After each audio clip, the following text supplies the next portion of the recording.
Hello everyone, তোমরা সবাই কেমন আছো? আশা করি তোমরা সবাই খুব ভালো আছো আর আমরাও খুব ভালো আছি। তো পুজো তো প্রায় শুরু হয়ে গেছে আর এটা কিন্তু ভিডিওটা পুজোর অনেকটা আগেরই।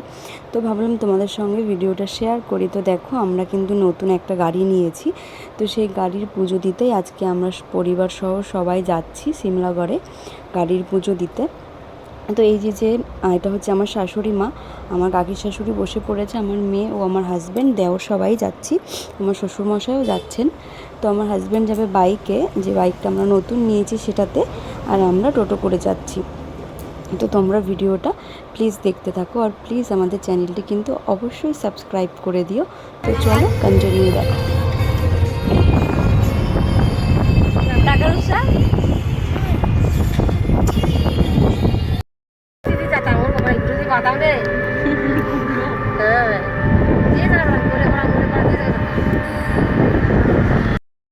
মাম্মা, এবার একটা হাসো তো।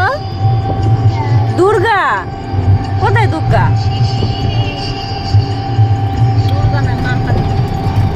এটা টাকা। তো দেখো, আমরা কিন্তু কালীবাড়ি পৌঁছে গিয়ে আমাদের পুজো দেওয়াও হয়ে গেছে। তখন আমি ক্যামেরাটা করতে পারিনি, তার কারণ পুজো দেওয়ার সময় ক্যামেরাটা কে ধরবে আর একটু নিজেরও আনকমফোর্টেবল লাগছিল। পুজো দেওয়ার পরের ভিডিও এগুলো।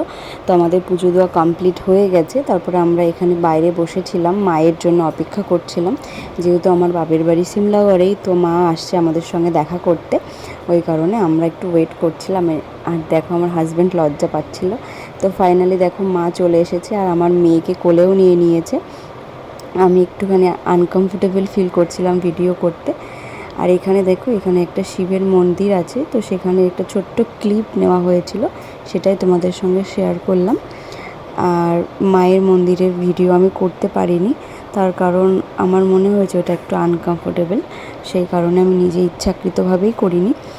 তো আমাদের পুজো দেওয়া কমপ্লিট হয়ে গেছে আর আমরা বাড়ির দিকে রওনা দিয়ে দিয়েছি। আর এই যে গাড়িটা তোমরা দেখতে পাচ্ছ, এই গাড়িটাই আমার হাজব্যান্ড নতুন নিয়েছে। গাড়িটা কেমন হয়েছে তোমরা প্লিজ অবশ্যই কমেন্ট করে জানিও। আর আমাদের কিন্তু এইভাবেই পাশে থেকো। তো আমাদের চ্যানেলটা অবশ্যই সাবস্ক্রাইব করে দিও। তো চলো, বাই বাই, টাটা।